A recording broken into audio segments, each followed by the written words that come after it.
What up, roomies? Tonight's guest is going to be one of the most fascinating journeys that we've been on the show. She's a licensed professional counselor, Reiki master, spiritual coach, and the founder of the Sanctuary of Crystal Sophia. But what makes her story so compelling isn't what just she teaches, is what she's lived through. After after experiencing profound personal trauma, near-death experiences, spiritual encounters, and a life-changing stroke, she found herself asking deeper questions about healing, consciousness, purpose, and what it truly means to be human. Tonight, we're talking spirituality, energy healing, near-death experiences, intuition, trauma, personal transformation, paranormal experiences, and the journey of discovering oneself. Whether you're a believer, a skeptic, or someone in between, today is going to be fascinating. And welcome to in the house, Mindy Jackson. What's going on? Hi, Hi, thanks for having me. Thanks for being on. It's really yet again, thank you for being on. When I saw your post, it really intrigued me. You said you had some paranormal experiences, so I dug a little deeper while we made arrangements to be on here. And your story is fascinating.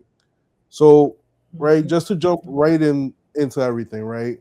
Before Reiki, before the spiritual work, before the experiences, what was life like for you? Well, the experiences began at age 5. So Oh, I was a kid. Yeah, okay, yeah. okay. So I had my first near death experience at age 5 years old. And a few Oh, months later, I was in the hospital with encephalitis from chickenpox that didn't break out. And mm, I had a really high fever, but I was kind of swimming around the hallways, going and exploring, and would come back to my room and do this little dive back into my body and do what I thought was waking up. I thought I was dreaming or making it up or whatever. Um, and I would tell my mom about my experiences, what I explored, and things that I saw. And there was enough consistency in what I was saying that she started to go and validate and come back and ask questions. And so, I didn't know until years later when I yeah, started studying some of these things a bit more that what I had experienced was a near death experience. And then I had experienced out of body experiences. So, between that and some earlier childhood trauma that I don't mind talking about, it's nothing like super, super personal, but it was some traumatizing things. But uh, I would say that the channel, so to speak, of being open and sensitive as a child, which, 90% of us, I think, come into yeah. the world pretty open, didn't completely close back down. I didn't have as much of the conditioning and the blocks put in place as some people did. So I stayed pretty open, and that had its blessings and curses over the years. That's so dope. So, like, how when you first like had your first near death experience, you were at the age of 5, correct? Yes. How how was that? Like, what did you see? What was like Mhm. that feeling like? If you recall, if you could recall. Oh, I actually recall a lot of details about that. Believe it Yeah. or not, it's pretty fascinating to me. But pardon me. Um, I was at that age where I was learning to swim, Yeah. and we would go in the summertime to this lake in the national forest near our home, and it was a public recreation area, and we would go swimming, and I have yes, yes. So I was at the age where I was learning to swim and learning to swim underwater. I thought it was kind of fun to say, "Hey, mom, watch this," and I would hold my nose and go underwater and act like I was trying to swim. So one of the key things that brought things into perspective was I had a moment as I was noticing this light coming from the bottom of the lake, which was an Yeah. interesting thing to experience. I had a moment where I was like, "Oh, I'm swimming underwater and I'm not holding my nose." So, looking back on that, that's sort of like one of those key markers to say, "Hey, something different has happened here out of the norm." So I remember just being drawn and moving towards, almost as if my intention to get to that light at the bottom of the lake was what was pulling me towards it. And Okay. I kept getting closer, and I see these really gigantic, beautiful flowers, and sort of behind them I could see figures, but they were all kind of like made of light, and Yeah. I couldn't make out details, but I had a sense that I knew who they were, if that makes Okay. sense. No, I got you. And I was almost there, and the next thing I know is I'm pulled back through this blackness, and I'm coughing and choking, and I'm crying, and I'm pissed off because I was almost there. So I don't recall what happened after that, but I can recall from the time that apparently I fell off my float and didn't realize I had. But however, whomever pulled me back sat Yeah. me on my float sideways, that was kind of memorable. And I remember I had a red bottom, clear top with little Mickey Mouse figures on the float. And so, kids will straddle them and play with them that way. And I was set sideways. So that was pretty memorable as well. Oh snap! That's crazy. That's wild. And when you said that it was later in life that you started realizing that besides your NDE, you had out of body experiences. When did you kind of like learn Mhm. that you were like kind of like astral projecting? Well, I don't think I really quite understood it until I was maybe in my college years. And Okay. uh, there are a lot of things that can trigger hypnagogic and astral travel. And some of those things can include stress and sleep deprivation, substances, feeling sick, sinus pressure, in fact, even. Yeah. So during that time, there was a lot of those different kind of stressors going on. And so, I would have more experiences. And when I came across information about what I was experiencing, I was like, wait a minute, that's the stuff I did in the hospital. That's the stuff I did periodically as a child. And so, I was blessed to be led to the college that's actually pretty close to where I grew up. And the psychology program here is humanistic transpersonal, not your rats and mazes, psychology, science kind of. It's more experiential, theoretical, but it offered a clinical track too. So Yeah. it was as if my life sort of aligned and I was guided. Yeah, and life sort of guided me to the program that I went to here in Carrollton, Georgia, where life took me full circle back to having a private practice here.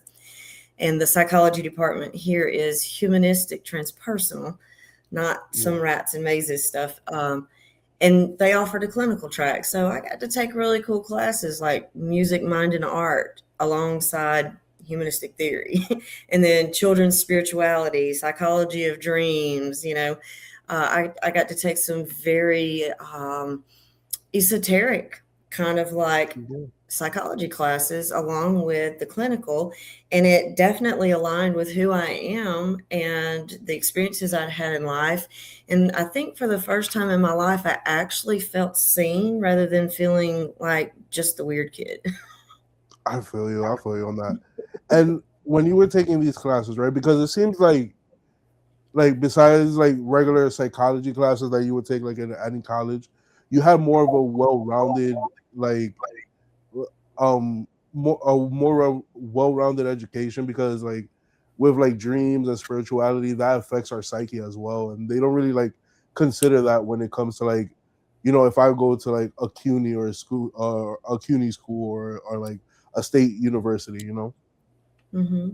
Well, I will say that my upbringing, I was, I was raised in the South, hence the Southern accent here, but Yes, ma'am. I was raised in the Southern Baptist Christian tradition, and some of my experiences were kind of aligned with some things I was learning, and some of the experiences were not. And my experiences with my friend Shula, which is how I said it Mhm. when I was a kid, and his girl Miriam. I would sing song at Miriam, kind of like that. Yeah. Um, it didn't dawn on me until I was an older child that I guess the preacher said Yeshua in church or something, and it triggered me to go, wait a minute, are they talking about Mashua? Yeah, So I had these mystical experiences, these um, some would say paranormal. Para really just means outside of the norm, right? yeah, But I was raised in this environment that could be a bit confusing sometimes because my family were the like the quiet liberals, the keep it at home intuitives, right? Because yeah. we were the product of thousands of years of suppression of the divine feminine. And so I saw really disempowered, powerful women who True. wouldn't. We did have Native American influence. Problem. I find it interesting that during the whole time you're doing this, we don't have a problem with the connection. Like maybe there are forces that don't want me to speak about the things that I speak about. Nah, I definitely want you to speak about what you want to speak about. Maybe we could just keep going. Maybe I'll have this Yeah, in the well, I mean, background we just could in try it case. and see what happens. Let's see what happens. Let's see what happens. Oh man, this has I can never run with happened it to me and see where before. it goes. That's This is crazy. never. That's crazy. It's insane, insane. So, so you were saying that there was an oppression of the divine feminine in your family for thousands of years. I would say worldwide there was Yeah. suppression, oppression of the divine feminine. And what we've seen in modern times is the product of that. We should never live in a society where women are raped and beaten just because they're women. And men not feel respected for like who they are rather than what they earn or what they do, right? So this imbalance in society has gotten, and the powers that I'll say powers that were that have for so long used these systems of control to condition people. Women should never be referred to as bitches, right? True. So, when we lost respect for that sacred portal, that which provides the vessel through which life is created, is brought into this world. When we lost the sacredness of that and the respect for that, there became a real imbalance. And, if you keep people conditioned to think that they're small and that they're lacking and that they should look up to this hierarchical structure of power rather than being empowered, then you can control those people, right? It's just typical, and historical. If you really look through the bullshit, so to speak, you'll see the True. truth. No, you're absolutely right. So, my family were definitely a product of that. Yeah. I'm sorry, what?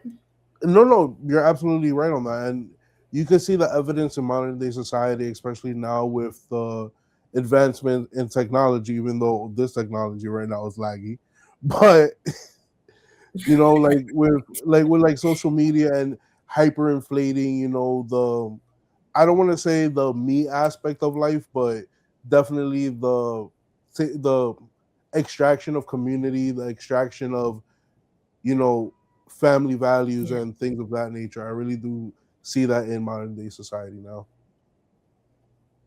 Yes. Yes. Yeah. And, I think for me, I came from a mother who had divorced and a grandmother who had divorced. And that was in the 50s when it was really taboo, for a woman to be Yeah. a divorced mom or a divorced woman and a single mother. And to be a career woman on top of that, she was a nurse. So Mhm. uh, when you have women who have gone through abandonment by their partner, women who have been made to feel small, I mean, it when you look at the span of time that humans have been around, and then you look at our modern society, I'm no major feminist here, right? But on a spiritual note, look at the evidence of where society is because of that imbalance. women just got the right to vote. My great great grandmother was like in that first round of women that Yeah. actually got to vote. Women couldn't own property. Like it's crazy that we got this far into modern society, that it hasn't been that long. So, now I think because of technology, because of social media, because information is at our fingertips, people are becoming more aware. People are recognizing that, hey, those weird intuitive, experiences that I have are really not that weird, but I've been conditioned to think that they are. So what you see is, you see a lot of healing happening. I think what you're seeing is the reactivation of the Sophia Christos, the divine feminine, the empowered woman, not a woman trying to be Yeah. trying to dominate in some way, but a woman who lives from her inner knowing and centered and grounded in her heart.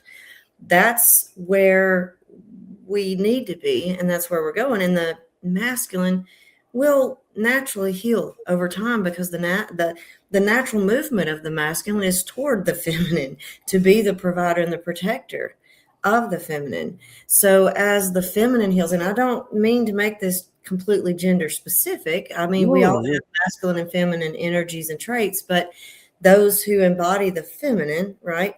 Um, as that is reclaimed, and the traumas, the generational and ancestral traumas are released and healed and transmuted, and the feminine steps back into that flow, that intuitive, creative, nurturing space, that sensual woman, without it being sexual all the time. Yeah. The masculine will start to recognize where the toxicity is, where the imbalance is within themselves, right? So as each person really resolves the conflict, that inner conflict between the masculine and the feminine internally, and comes into wholeness, steps into that divinity more, what you're going to see is people who feel whole and empowered and peaceful from the inside. And if you do that individually on the inside, what does that look like externally with each other? True.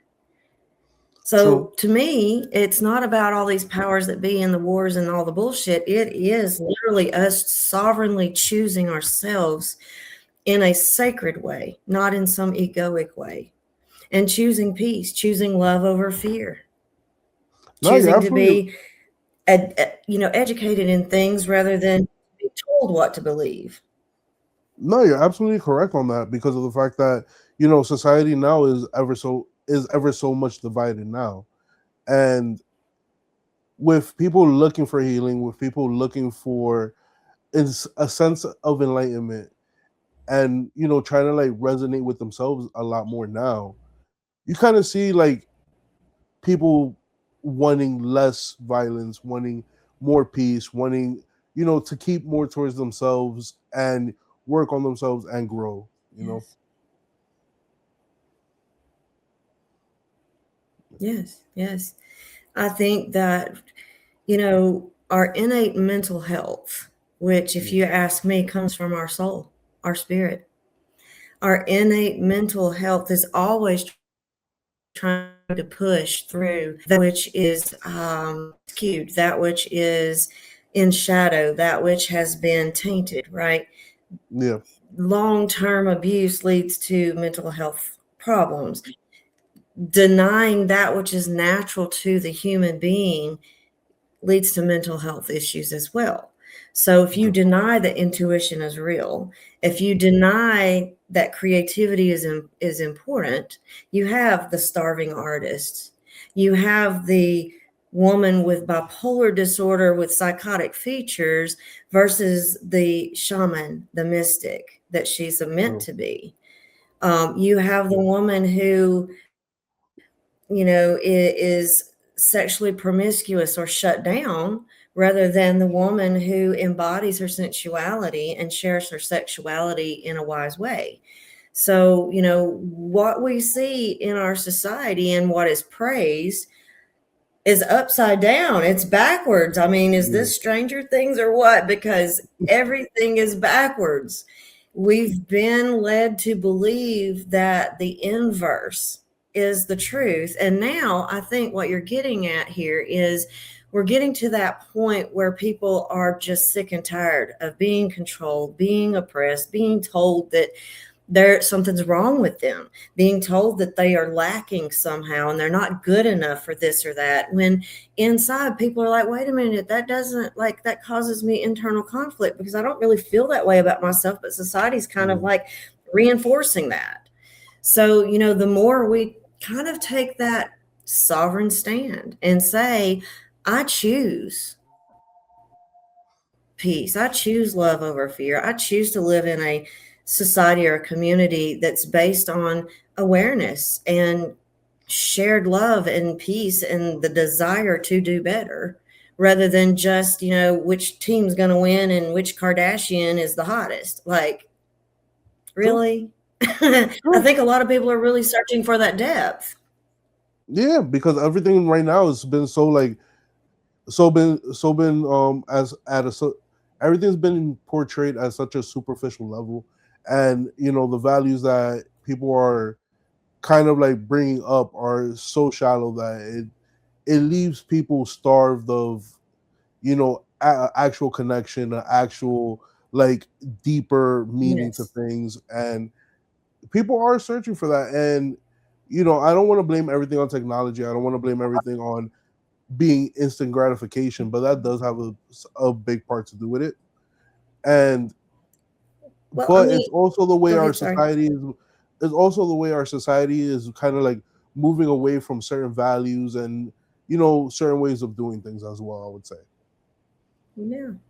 So Mhm. you have to also to kind of take a step back and say, okay, if we see technology and even social media for what it is, it's a tool, Yeah. then it's up to the health of the user as to Yeah. what is brought into reality. So the user can pick up a hammer and build a house and build a community, or they can pick up a hammer and beat somebody's head in and destroy life. So it comes down to where is that fine line between we start saying, okay, all this stuff is affecting me and that's why I'm being a bad person, versus, oh, all of this crap that has happened doesn't mean I have to be a bad person. I don't have to fall into the same behavior as my parents, grandparents, ancestors and see division. I don't have to use violence to stop violence. I don't have to go blow up something just because I disagree with what it stands for. I can just merely stand in my own truth, my own sovereignty, stay in my own lane, live my life, and connect with other people on a real level. And when you do that, there's that, what you're speaking to is that lack of connection Mhm. leads that person into a poor state, a state where they feel alone. They don't feel very fulfilled. They don't feel like they mean anything to other people. They feel quite alone. And one of our biggest existential fears is being alone. True. So when we resolve the problem, we start with a connection with ourselves. What does that mean? That means we recognize, what is it that I truly, truly believe in beyond me, beyond my family, beyond my community, beyond, and going on. What is it I truly believe in? Is religion the way? No, not necessarily. For some people, it depends on the religion and how they're Mhm. using it. It's a tool. It can be seen as a tool also. But what is natural and innate that we have built religions around is natural spirituality, connection, feeling connected with the self, others, nature, and something bigger than ourselves, as well as finding meaning in our experiences and purpose from that sense of meaning. So when we recognize that, okay, this idea of separation, the idea of fear of other, that's what breeds hatred. And hatred breeds violence and unfair and oppressive laws and regulations. And people then just feel like they don't feel free. I laugh sometimes when I listen to teenage and college clients talk Yeah. about, you know, there's cameras everywhere, and they can tell how fast you're going by looking at your live 360 and all of these things, where my generation, man, we didn't have all that, so we snuck around, Yep. we got away with a lot of shit. Oh yeah. And so these kids aren't sneaky in that way. They're not exploring their creativity. Not to say that being sneaky is necessarily a good thing, but what it is it's a sign of a creative mind. It's a sign of, hey, I'm trying to figure out who I am and where I fit in life, but I'm trying to do so with all these weird restrictions and potentially absence of a parent or both parents. Latchkey kids had way too much freedom and not enough supervision, right? True. So now we have kids that are under constant eye. Big Brother is here, right? Go back to 1984. Big Brother Yep. is here, right? Yep. So these kids have grown up not knowing that Big Brother was not necessarily a good thing. It's just their normal. So they don't know. They like their little sneakiness is really small, I think, in comparison to the shit we got away with when we were No. kids. Yeah, and especially the fact that and just going back to what you were saying about how sneakiness is connected to creativity, and I'm seeing your point where sneakiness, not necessarily trying to deceive people or none of that, but Right. Not when trying to you're be in a situation, rebellious. but back in the day when we were trying to get something away from your parents or like trying to sneak something in and out the house, you had to get Mhm. kind of creative. Like, okay, cool. How can I avoid any suspicion of this? Right. Now it's like since they're constantly under the watchful eye of Big Brother, like you said, they're kind of just being like, okay, cool. I'm gonna be seen doing it any which way, so there's no reason to even try.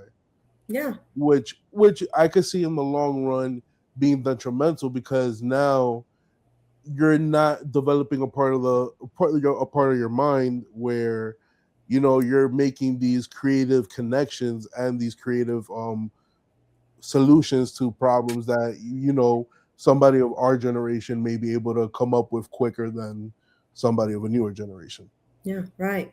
And a lot of their sense of creativity, I feel like, because they've really grown up with a device in their hand where they didn't have to use their imagination much. Yeah. You just had to learn how to use your eyes and find patterns and play games or watch videos, and you shorten your attention span off.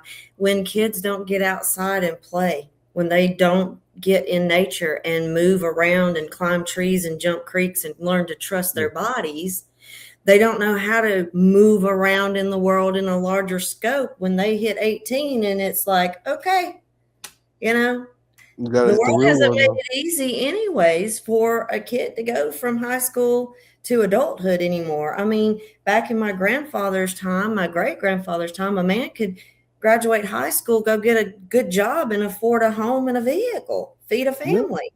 And now it's like, unless you have, family that can support you through those college years and pay for college and not leave you in a lot of debt and provide, the money for you to live on campus or rent an apartment, or, at least help you out while you're working part-time or whatever, or you go into the military, and let the government pay for everything. And then you're Subjective. attached to giving up your freedom. You're attached to putting your morals to the side. You're Yeah. attached to breaking down everything about you that might defy orders and put over here. And when you come back home and you go back to civilian life, you don't know how to operate, or you go into like the workforce. So, and with the economy the way it is, and all that, I mean, it's plain as day to many of us that it is not easy to be a young adult.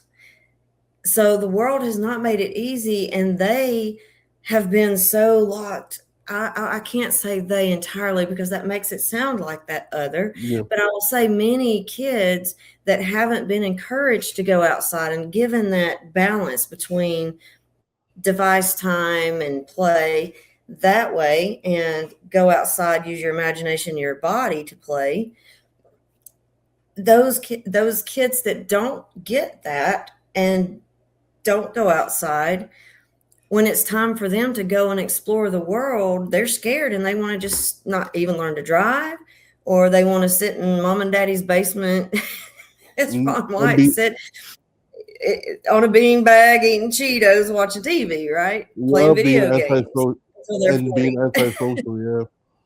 And also, Yeah. and bringing it back to like yet again another idea, that another thought that I had while while you were speaking, was that yet again, like with these kids, like when they grow up or get to the age of like 21, 22, 23, where they're gonna have to really transition from like a college kid to a full-blown adult, they're gonna Mhm. need that creativity to help them get through life, because at the rate we're going, a lot of jobs are going to be replaced or automated, and the workforce is going to look very different in the next Mhm. 10, 15 years. Which, I mean, I would say that in of itself can actually be a positive thing. It just means Yeah. that other types of jobs will emerge, you know. So it's not like, I don't think that it's like, oh, AI is going to take all of Oh no, our, you know, those kind of jobs. It just means that some of those things that could be done a little faster, a little more streamlined. Yes, does it take the personal aspect away from things? Yes, no. but so does a calculator. You know, I remember teachers in school. I was one of those kids where the teacher literally said, "You're not always going to have a calculator in your pocket," and I'm like, mm-hmm. Now look at that.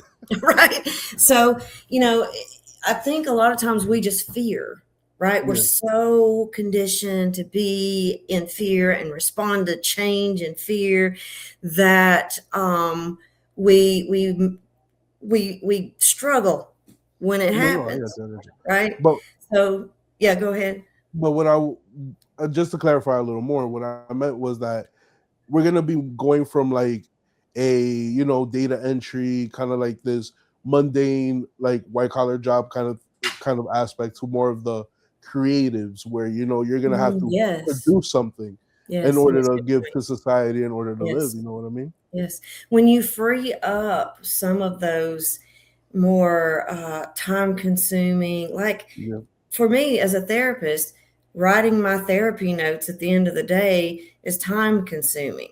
It takes a lot of mental effort to say, okay, let me try to condense everything that we talked about in an hour into, you know, this little note that matches the treatment goals, that match the diagnosis I had to give because the insurance company wants a diagnosis in order to No, I pay get me, you. right?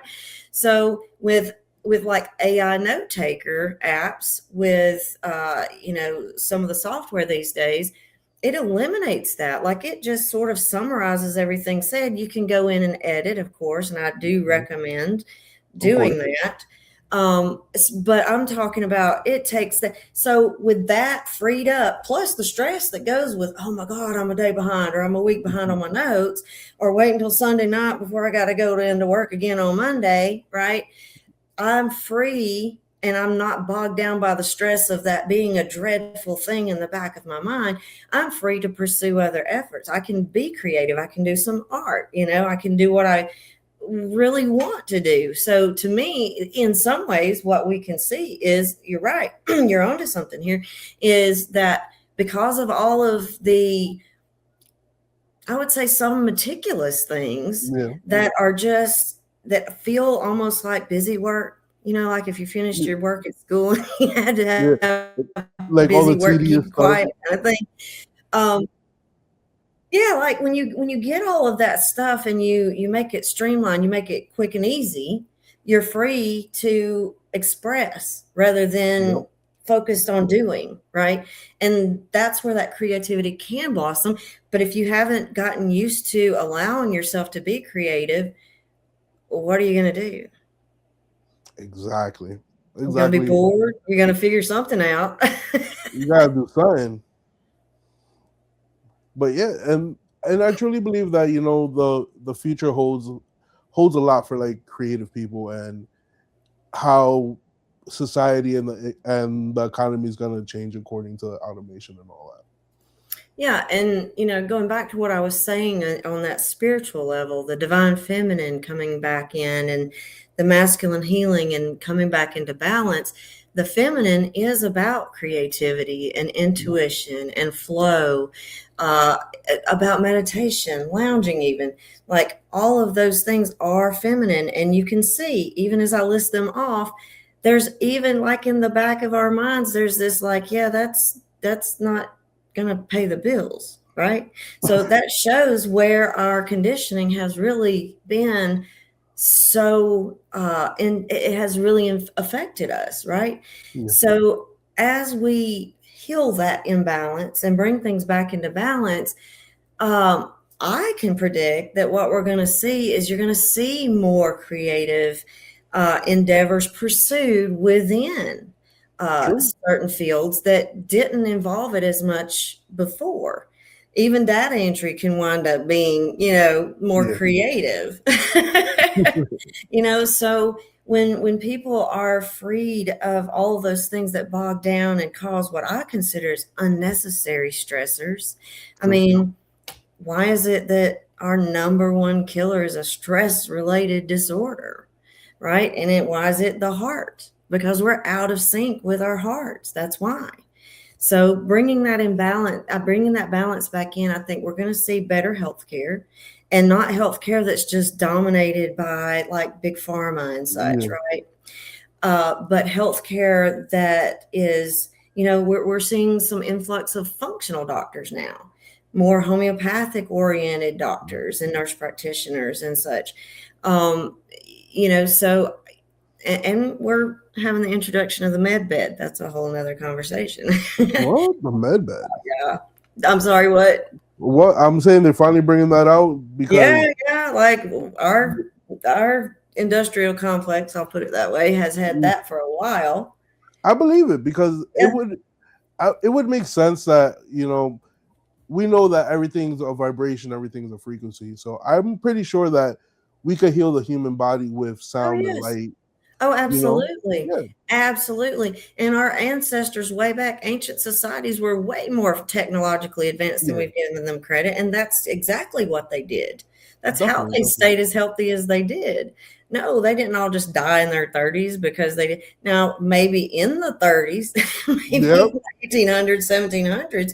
But when you look at ancient civilizations and you look at the archaeology and you start putting it together, look at the fringe archaeology, Yep. look at the paranormal, and start putting it together, and you start seeing a more clear picture that makes sense, more so than this BS that we've been taught. That also. No, the Native Americans were not savages.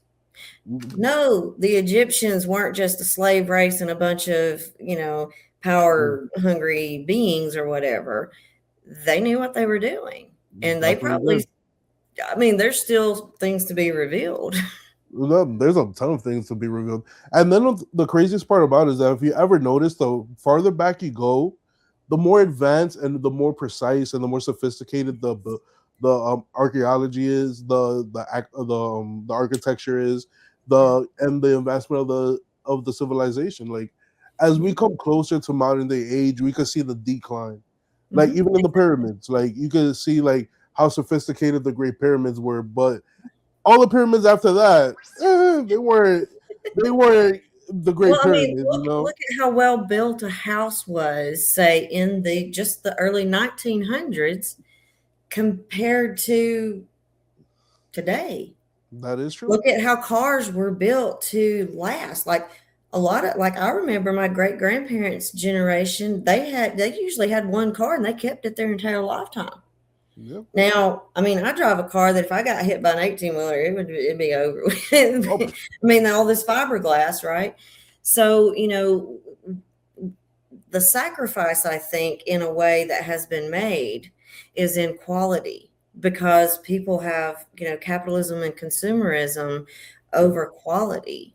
And people are willing to pay a lower dollar for a mass produced product that's not going to last, rather than, making an investment in something of higher quality that will.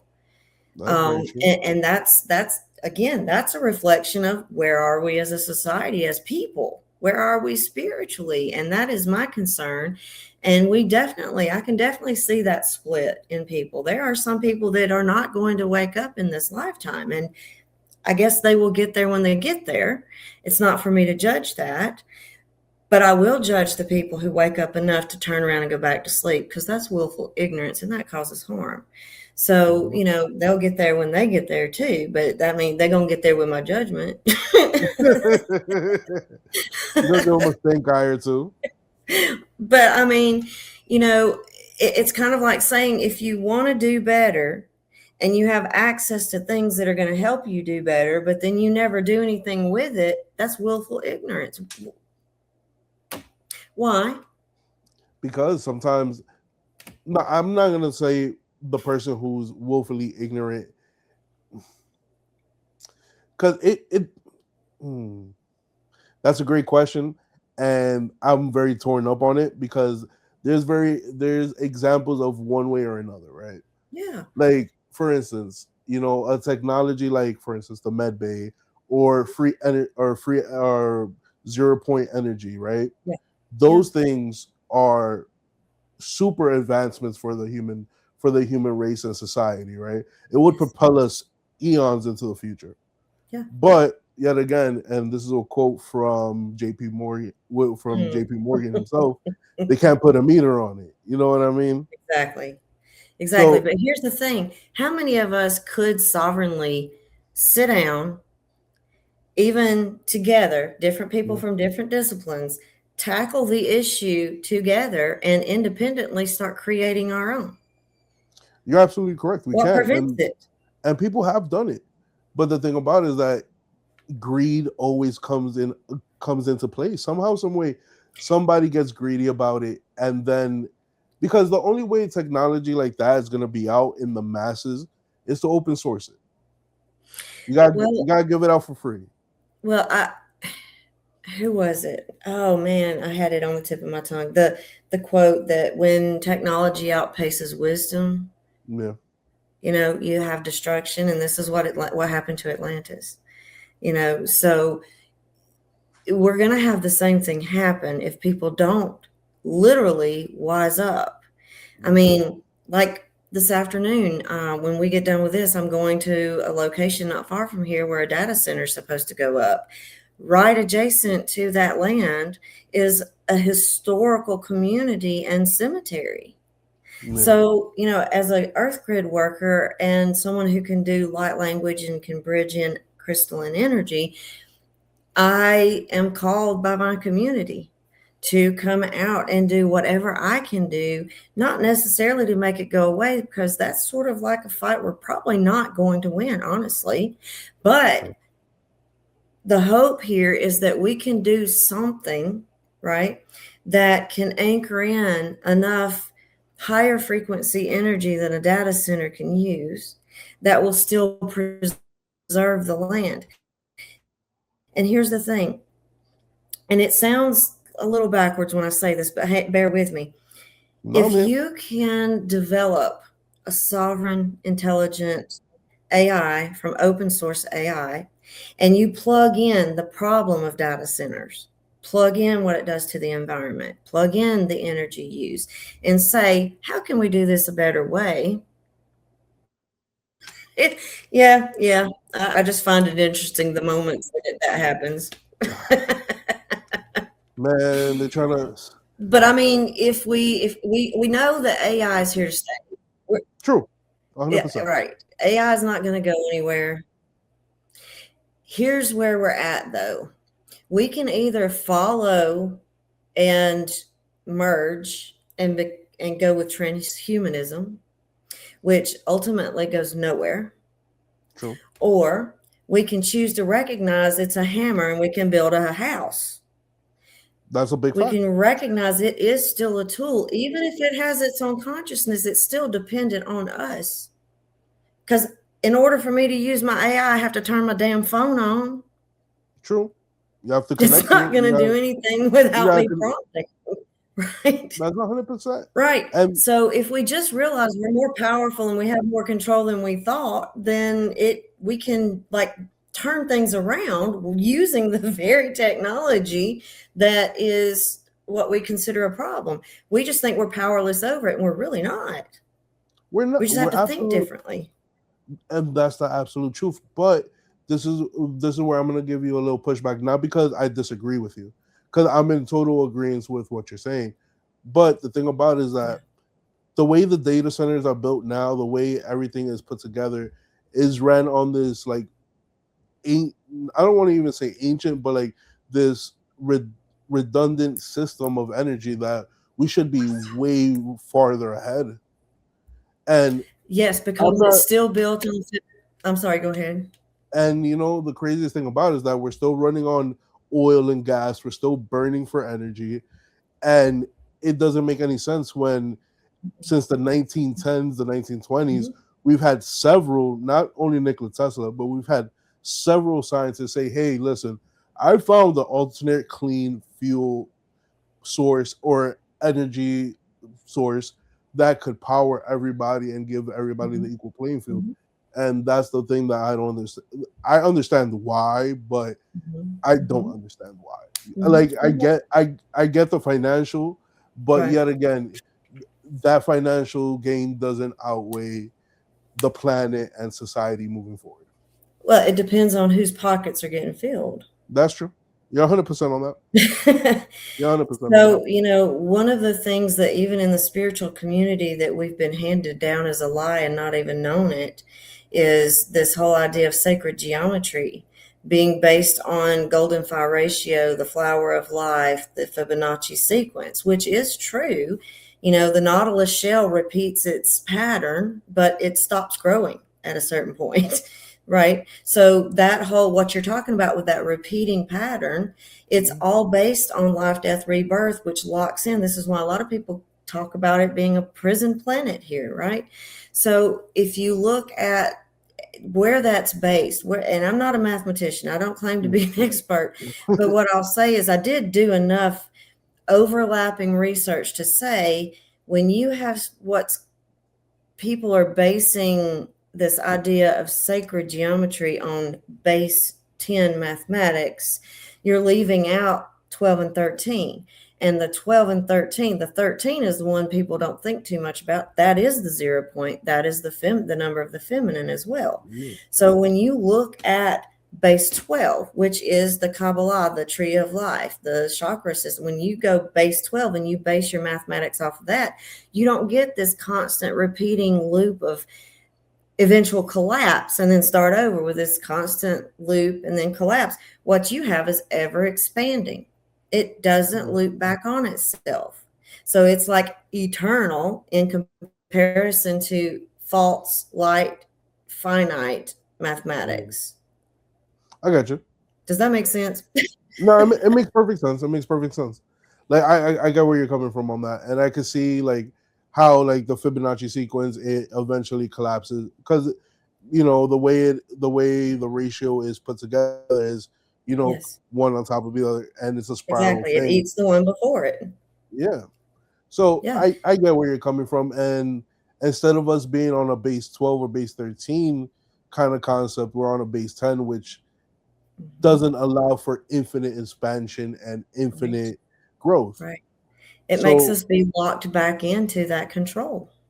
mm, If you could visually imagine like the base 10 and the base 12 and the base 10, the base 12 is called the Christ or even Christ, if you want to say, but yeah, it's spelled with a K. Christ spire. It's based on crystalline frequency, technically. But if you look at the two spirals, and we just look at the construction of these geometries, right? You have two overlapping spirals initially, both starting off anchored into source. They come from the yeah, same point. The challenge is you don't see that there's two spirals until the Fibonacci swings out a bit. And because it swings out, it looks dominant. And then they come back and they overlap again for a while before they bifurcate. And where the Fibonacci goes back and loops over again, the Christ or Christ spiral continues doubling out and expansive. Now, if you know anything about energy, any of you guys out there that know about energy and dense, heavy emotional energy versus high frequency emotional energy, fear, right, which yeah, is what's been used to control the masses, is dense, heavy, and constrictive, whereas gratitude, love, joy are ever expansive and eternal, infinite. So we've been handed false light over and over again, even the spiritual communities. And now we're starting to see the emergence of, oh, wait a minute, even in the spiritual community, we need to challenge some shit.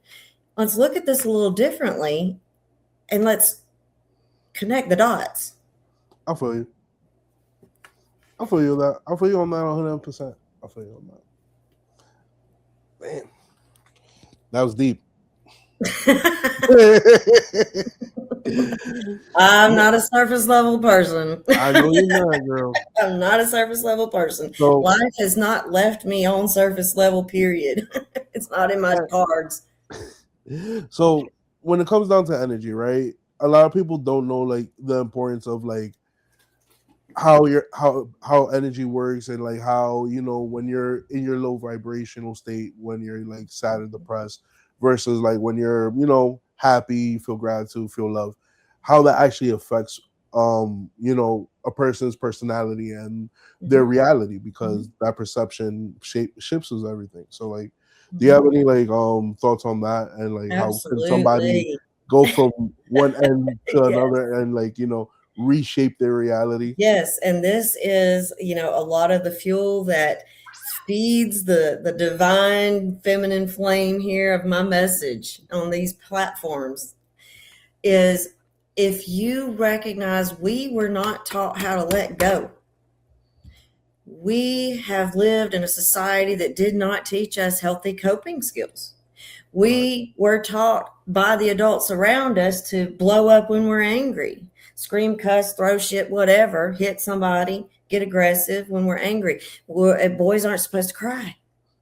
Okay, we know now. Okay, that's all bullshit. We know that, right? Yeah. But what do we do about it, right? And it takes a lot of like psychoeducation and therapy and all this. So many of us have inherited this poor coping skills and mechanisms, along with generational and ancestral trauma.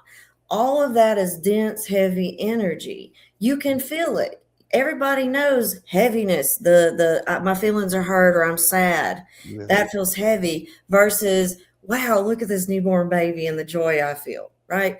Or, wow, I just won something. I'm excited, right?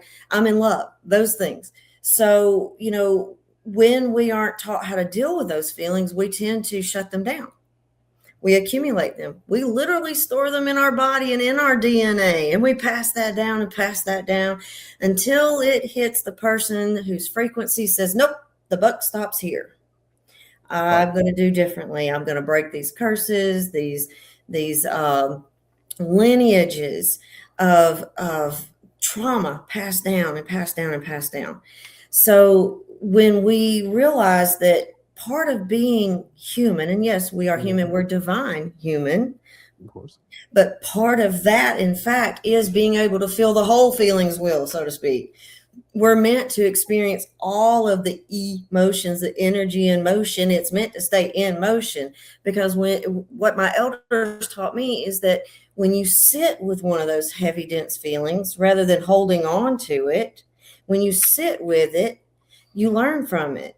You ask it, what are you showing me? What are you teaching me? You're allowing yourself that time to feel that uncomfortable feeling. And in doing so, we go through it, not get over it. Because if we get over it, it means we pushed it down somewhere or we try to jump somehow. But if we allow ourselves to go through the feelings without judgment, without fear of, oh God, somebody's going to see me cry, or any of that bullshit, when we allow ourselves to acknowledge that it's okay to be embarrassed. That's a hard one. It's okay to deal with disappointment. It's what we do with it that matters. But if we stuff it down, we suppress it, we repress it, we're holding on to it. And all that does is make our energetic frequency heavier and heavier and heavier. So think about this. Imagine you in your natural, pure, divine state are a high frequency being. And you chose to come here. You chose to come here because of what you could do. And you chose to bring what you knew with you. But you had to go through that great forgetting. You had to go through that density to be here, because we're dense, heavy energy already. So like, just to be in a human form, we have to slow our energy down. We have to slow our frequency down just enough so that we can, quote unquote, incarnate, right? So if we're this high frequency energy at our purest, and we go through what we need to, and we crack open and we remember, we go back to ascending into our high frequency self, right? Our higher self, our most true divine essence. But if we are high frequency and we are holding on to, rather than learning from and transmuting these dense, heavy experiences in life, then you have the making of someone who's going to be mentally ill. Rather than the mystic, you have, say, the schizophrenic. I got you. I got you. And all right. And this is how can I phrase this properly? Like, how do you know when somebody is, you know, gifted versus actually needing mental help? You know, like, so what's the difference between an actual schizophrenic and somebody who's a mystic? You know, Well, I like, would say, for example, let's use mystic and schizophrenic, okay? yeah, Because this one is, the way I'll put it to you makes a lot of sense, okay? So the schizophrenic and the mystic both can have some kind of bizarre experience, what feels like bizarre, because it's out of the norm. It's paranormal in yeah, some sense, right? The schizophrenic doesn't have necessarily the grounding and the base to assimilate their experience and find meaning in it, whereas the mystic typically does. The schizophrenic doesn't grow up with very healthy coping skills at all, whereas the mystic usually does. The schizophrenic sometimes doesn't have a spiritual base in order to bring that sense of meaning and be able to assimilate it, right? And find a sense of purpose in it, whereas the mystic does. So what you have is, let's say, two people having the same experience. One is equipped to make meaning out of it, make sense out of it, put it in some perspective that makes sense to them, even if it doesn't make sense to other people. It I makes got sense you. to them, and then you can see them act on that. They still function in a way that you can tell they are, evolving, they're healing, they're growing in some way, whereas the schizophrenic is kind of like scrambling, like, how do I put all this together, because they don't have like the frame of the puzzle. They don't have that foundation to bring that information back and make sense of it and bring it into practical reality where they can do healing and growth and evolution or whatever, right? So is it something wrong with the person, or is it something wrong with society? And where in that person's history did those things that the mystic got, where did those things start to fail? How far back does that go that that person has inherited all that? Because we know, biologically speaking, Yeah. schizophrenia, for example, is genetic, Okay. Okay. right? No. Same with bipolar disorder, some personality disorders. So if we were created, and you go back far enough in time to see where we kind of started, right? Yeah. Why would any kind of universal law or creator or anything really start off with something supposedly pure and like fuck it up on purpose? True. True. Right? No, you're absolutely Something right. had to happen somewhere along the line. No, you're absolutely correct, because it's like yet again going back to the example of how ancient civilizations were super sophisticated and got watered down through time. I feel that humans, because of the fact that we have this this notion of free will, or we're able to choose like what we want versus like going versus going off of like instinct, or like, oh, I know I should drink water, but yeah, I'm drinking a 2 liter Pepsi, things of that nature. Well, and So I think even then we're still having some conditioned idea of what yeah, we want, right? So the question I often ask is, if you had all the money in the world, if you had all the money you'd ever need, all your debts were paid, you didn't have to work or anything, right? What would you do? To be honest with you, I'll still be doing this. You would be following your passion, Yeah. because without that stressor in place, what we experience as humans is complete freedom. So when we say I want, we're automatically saying I don't have this. Why do I not have this? Is it something that I need? Is it something that I would like to have that I just haven't had a chance to go get? Like, or is it that I want something because I can have it and I need to go get it? Is it filling a void? Is it, so we have this idea of, oh, okay, so if I want to go get a new pair of jeans and I work a job and I have the money, I can go buy me a new pair of jeans, right? Well, what if you didn't have to pay for jeans? What if we didn't have to pay for food? Is it not our basic human rights to eat and have health care and shelter and clothing? If all of our basic needs were all met all around the world without the stress of this concept, this construct of currency being in control of it, what would we do? We would be a lot farther than where we are today. Well, we're about 100 years behind in evolution as it is. 100. I thought we were at least like 5 to 6. That's possible. That's possible too. I mean, our galactic kin might want to argue that too. You know what I mean? Like, I truly do feel that because of the fact that, certain things like, and, our basic rights or the things that we need to be human in this day and age is going to constantly evolve, right? Like you mentioned food and shelter. But I would argue that now in 2026, we need food, shelter, water, clothing, and Right. power and internet, power and communication, because that's Right. the world that we're running on now. So, But when you say basic needs, what I'm saying is to just survive. yeah, that's what I'm saying. Just to survive, like today. I mean, If you you can were, survive without electricity and internet. yeah, but that's not. But you're absolutely correct. We can. But But I'm just but saying, you like, mean to survive in a modern world. But yeah, what to if the survive. modern world included all of our basic needs regardless, and we didn't have to think in terms of busting our ass to get our basic needs met? And some people have an abundance of it and some have none. It's just not okay. And so if you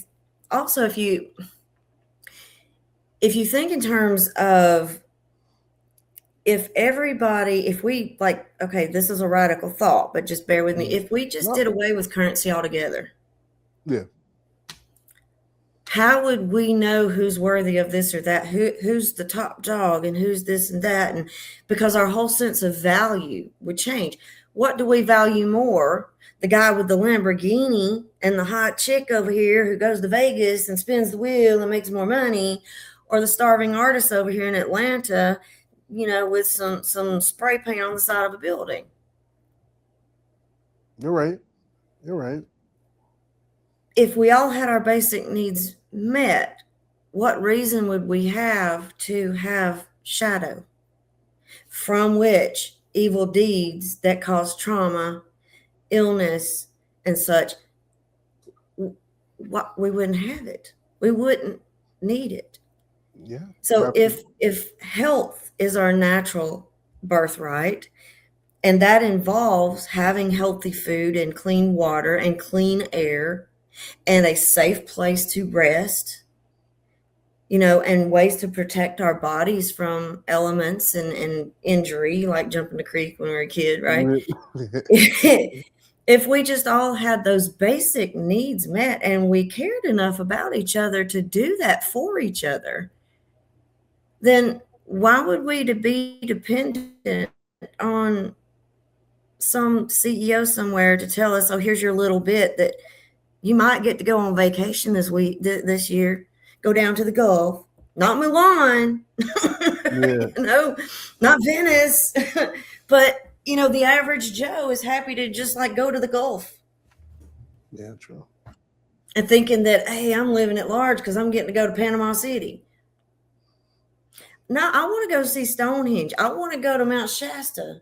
I want to Yeah. go to Machu Picchu and do all the cool shit. Like, I don't want to just go and hang out on the beach, which is fun sometimes too. But Not, hey, it speaks to what do we value and why do we value what we value?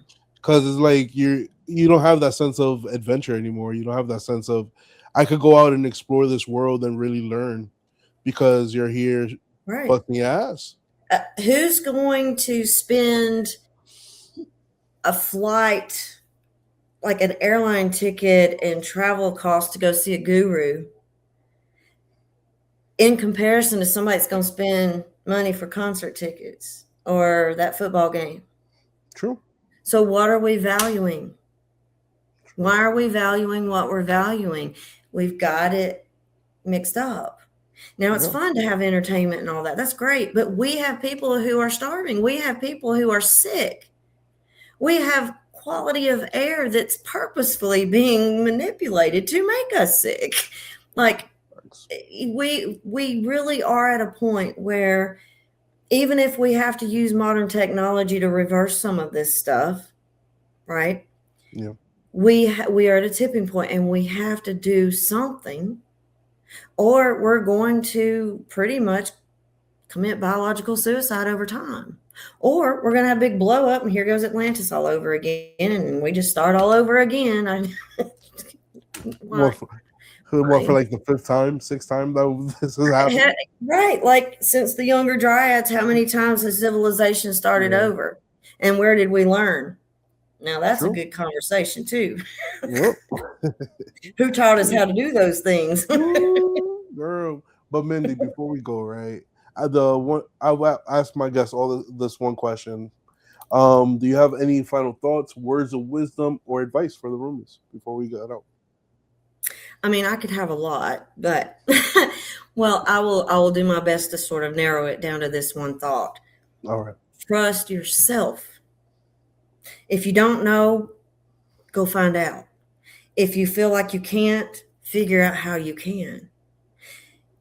If you can learn to trust yourself, your inner knowing, then you don't give a damn what other people think. So there goes that whole fear of judgment and rejection, right?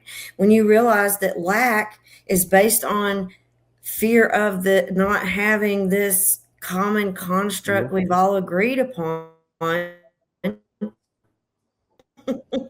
Oh man. We were doing great till now, right? Right, I know, right? So, if we recognize that we are not as powerless as we've been made to think, Yeah. we are not as we're not as lacking, we are not small and stupid and powerless. We are not.